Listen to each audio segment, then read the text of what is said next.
بسم الله الرحمن الرحيم رب زدني علما. Okay, so the next thing we'll see the configuration example here. Like previously we have seen how to advertise.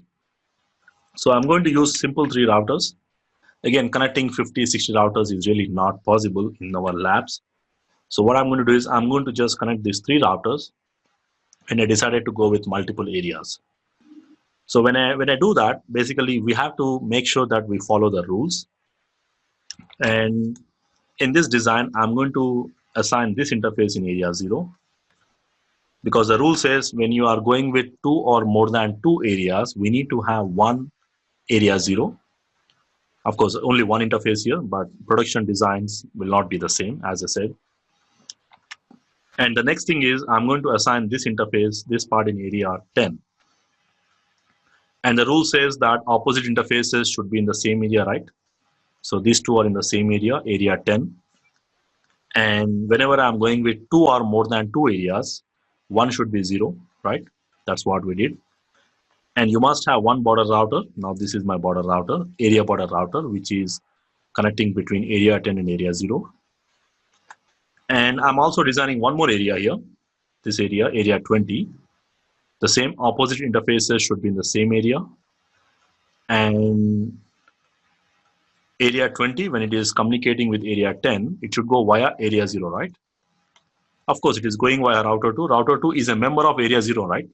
So you don't need to go via 0, means it's not like middle of the area 0.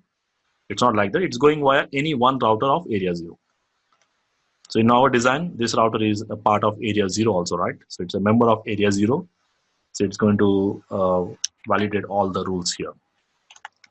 Or you can use this way, or I can just go and design this way, this in area 10 and this in area 20, and this part, this complete, I'm going to make it in 0. So this also works.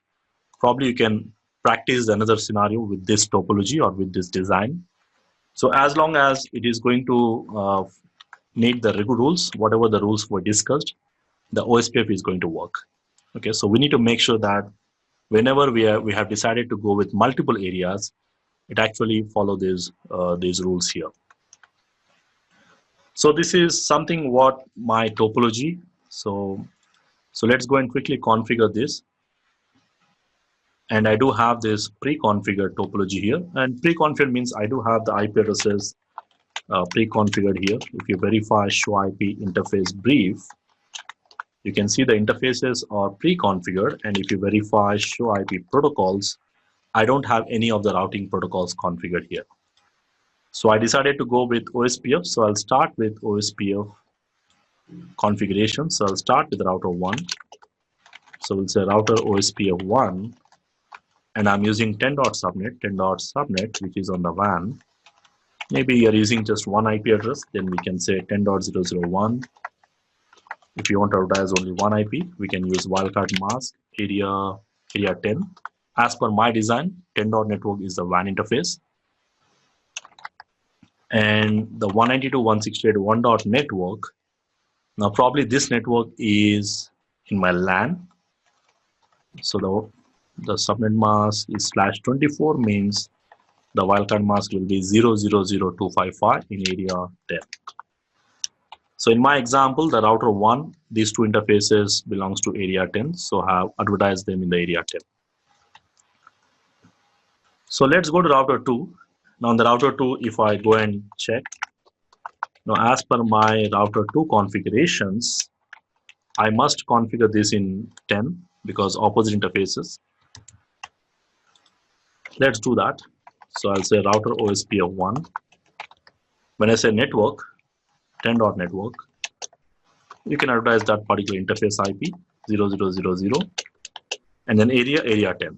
So as per my example, it has to be in area 10. So let's assume that we have configured a wrong area. Let's say if instead of 10, if I say 0 here. So I'll just try to show you that. So you should see some message saying that the area mismatch happens. Of course, the neighborship will not form. If you go and check show IP OSPF neighbors, then basically the neighborship process is not going to start here. And let me see the IP address of that interface is 10.0.0.2. Okay, so you can see on the router 1 it shows up like this is in area 10, this is in 0. You can see it says invalid packet because there is a mismatch of area ID from the backbone area. Means you need to configure a virtual link if there is a mismatch. You can see these messages generally. So anyway, I just want to show you this. If you misconfigure the area, then most likely you see those messages. Let me reconfigure this. I can reconfigure this to 10. So whenever you just change, it will automatically change from 0 to 10. That's what happens here. Initially, when I advertised in 0. Now I changed them to 10. Now I can see the neighborship comes up immediately. Likewise, I'm going to advertise the other interface, the WAN interface. In which area? 11.network in area 20. And then my LAN interface, 192.168.2.network. So we must have one area that is 0, right? At least one interface in area 0. Now we can assume like this interface goes and connects to my backbone router, maybe to some other routers which belongs to 0. So I don't have that design, but you can assume like that in area 0. Done. So if you verify show IP OSPF interfaces, the interfaces, or if you want to verify, we can use show run, probably show running configurations. We can see this configuration. Of course, you can use show run pipe symbol and then section OSPF. So this works in a GNS or here. Basically, here you can say begin option. Begin with router OSPF. So you have to say this option. I think begin with router. It shows you the configurations which begins with router in your running configurations. So likewise, I'll quickly go to the router 3 and I'll also configure this on the router. So let's confirm the interfaces are pre-configured with IPs and router OSPF1, and I'm using the network 192.168.3.network, and this 3.network is in my area 20 as per my design, and also the 11. Interface, the interface which is in the WAN.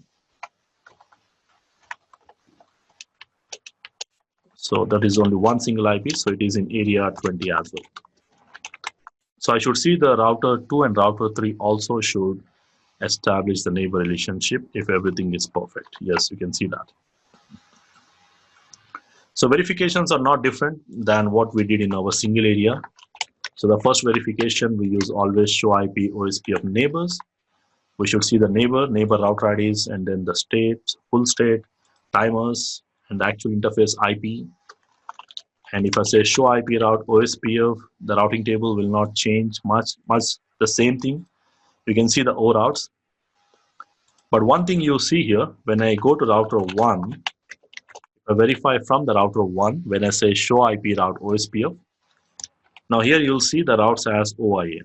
So basically there are two types of routes. O means the routes coming from the same area. And when you see OSPF inter-area routes, which means these routes are coming from a different area. So if you assume this is my topology, the router 1, now the router 1 belongs to area 10. And in this example, I'm receiving the routes from 2.network. Now the 2.network belongs to area 0, and these routes are coming from different area, right? So these routes will be seen as OIA, OSPF inter-area. Same thing, this 3.network belongs to area 20, and these routes are coming from a different area because area 20 routes. So these routes will be seen as OSPF inter-area routes. So the cost values remains the same, the cost calculation as we discussed in the OSPF metric section. And similar way, if you go and check the routing table on the router 2, on the router 2 you see these routes as O because the router 2 belongs to area 10, as well as it belongs to area 20, as well as it belongs to area 0. So it's a border router. And the routes which are coming from 192.168.1.subnet, these are coming from area 10, and it is received by the router 2.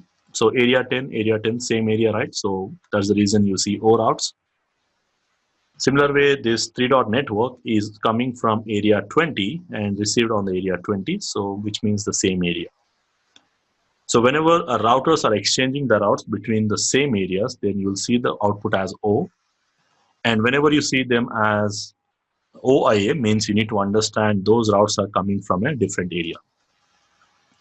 And the rest of the options remains the same. And if you verify the database table of the router 2, if I say show IP OSPF database, now we should see the router 2 is a member of 3 different areas. So it is going to maintain the routes of the database or the links to database of area 0. These are the area 0 informations, and this is from the area 10, as well as it maintains information about area 20 also. But if you check on the router 1, if I say show IP OSPF database on the router 1, now the router 1 belongs to area 10, so it's going to maintain the database of only the area 10 advertisement. So it has LSS only coming from area 10, not from other areas. So the border router is responsible for receiving the LSS from all the areas, and it's going to collect all of them and maintain inside your link state database.